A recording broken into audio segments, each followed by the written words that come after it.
TRS party ప్రమాద బీమా చెక్కును కార్యకర్తల కుటుంబాలకు అందజేశారు ఎమ్మెల్యే డాక్టర్ సంజయ్ కుమార్. ఇటీవల ఆధ్వర్యం మండలం దరూర్ గ్రామానికి చెందిన తడుపుల నవీన్ రోడ్డు ప్రమాదంలో మరణించగా వారి కుటుంబ సభ్యులకు పార్టీ సభ్యత్వ ప్రమాద బీమా ద్వారా మంజూరైన చెక్కు 2 లక్షలను వారి తండ్రి ప్రసాద్ కుటుంబ సభ్యులకు ఎమ్మెల్యే క్వార్టర్స్ లో అందజేశారు ఎమ్మెల్యే సంజయ్ కుమార్. ఈ సందర్భంగా ప్రతి కార్యకర్తను కడుపులో పెట్టుకుని పార్టీ కాపాడుకుంటుందని, రాష్ట్రంలోని 60 లక్షల కార్యకర్తల సభ్యత్వంలో అతిపెద్ద పార్టీగా బీఆర్ఎస్ ఉందని అన్నారు. జగిత్యాల నియోజకవర్గంలో 53,000 మందికి ప్రమాద బీమా కల్పించిన ఘనత బీఆర్ఎస్ పార్టీదని, మంచి యువ నాయకులు మరణం చాలా బాధాకరమని, ప్రతి ఒక్క యువకులు బైక్ నడిపే సందర్భంగా హెల్మెట్ ధరించాలని కోరారు. కార్యకర్తలకు వారి కుటుంబ సభ్యులకు అండగా బీఆర్ఎస్ పార్టీ ఎప్పటికీ ఉంటుందని అన్నారు. తెలంగాణ ఉద్యమ నాయకులు కేసీఆర్ కి సందర్భంగా ధన్యవాదాలు తెలిపారు. బీఆర్ఎస్ పార్టీ పక్షాన ఇవ్వడం జరుగుతూ ఉంది. బీఆర్ఎస్ పార్టీ రాష్ట్ర వ్యాప్తంగా దాదాపు 60 లక్షల మంది కార్యకర్తలు, వారందరికీ కూడా క్రియాశీల సభ్యులకు కానీ సాధారణ సభ్యులకు కూడా 2 లక్షల రూపాయల ఇన్సూరెన్స్ చేయడం జరిగింది. దాదాపు 12 కోట్ల రూపాయలు పార్టీ దానికోసం వెచ్చించడం జరిగింది.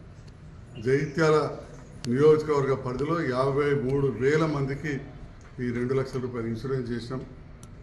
ఆ సందర్భంలో నవీన్, దరూర్ గ్రామానికి చెందిన నవీన్ ఒక దళిత బిడ్డ, మా పార్టీకి మంచి క్రియాశీల కార్యకర్త, యాక్సిడెంట్లో చనిపోవడం ఆ కుటుంబం అంతా కూడా చాలా బాధలు మునిగిపోయింది. ఎందుకంటే ఒక యువకుడు, 24 సంవత్సరాల యువకుడు ఎదిగేస్తే కుటుంబాన్ని ఆదుకుంటాడు అనుకుంటారు తల్లిదండ్రులు ఎప్పుడైనా. కానీ ఒక చెల్లె ఉన్నది. మరి ఆ సందర్భంలో పనిచేసే కొడుకు చనిపోయిన బాధలో ఉన్నారు. చనిపోయిన అబ్బాయిని మనం తీసుకురాలేం కానీ, ప్రాణాన్ని తీసుకురాలేం కానీ ఆర్థికంగా సహాయం ఆ కుటుంబానికి, వాళ్ళ అమ్మాయి పెళ్లికి కావచ్చు, మంచికి చెడుకు చూసే విధంగా మా బీఆర్ఎస్ పార్టీ ఇన్సూరెన్స్ చేయడంతో 2 లక్షల రూపాయల చెక్ రావడం జరిగింది. నేను మా తండ్రి ప్రసాద్ గారికి, వారి భార్య నవీన్ తల్లి కూడా ఇక్కడికి వచ్చింది.